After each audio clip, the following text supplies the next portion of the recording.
নববর্ষের প্রথম দিনে মর্মান্তিক ঘটনা, রেলে কাটা পড়ে মৃত্যু হলো এক মহিলার। ঘটনাটি ঘটেছে তেলিয়ামুড়া থানাধীন ত্রিশাবাড়ি এলাকায়। মৃতার নাম উজ্জ্বলা সরকার দাস, বয়স আনুমানিক 58 বছর বলে সেখানকার উপস্থিত প্রতিনিধি অর্থাৎ সংশ্লিষ্ট দপ্তর প্রতিনিধিরা জানিয়েছেন। তার পাশাপাশি এই সময়ের মধ্যে সাত সকালে অর্থাৎ নববর্ষের প্রথম দিনে সাত সকালে মহিলার মৃত্যু কেন্দ্র করে গোটা এলাকায় শোকের ছায়া নেমে এসেছে।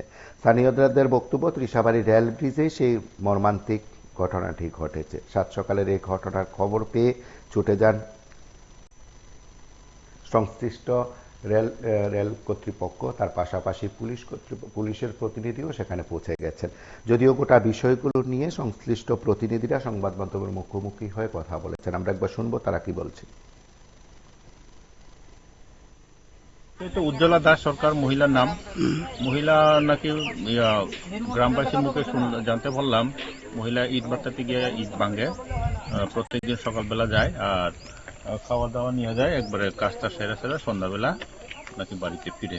আজকেও অন্যান্য দিনের মতো মনে হয় সকালে যাইতেছিল কাজের কর্মস্থলে, কাজের ইট ভাঙার উদ্দেশ্যে, কিন্তু যাওয়ার সময় ব্রিজটা পারানোর সময় হঠাৎ করে মনে হয় ট্রেনটা এসে গেছে। তারপর বৃদ্ধ মহিলা তেমন নিজেকে বাঁচাতে পারছে না, তো ওই ট্রেনের সঙ্গে ধাক্কা খাইয়া ফেরা মনে হয় মারা গেছে।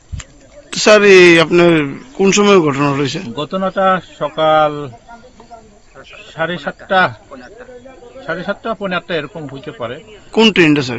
এটা খুব সম্ভবত আগরতলা থেকে যে করিমগঞ্জ ট্রেন, ওই ট্রেনের সঙ্গে হইতে পারে।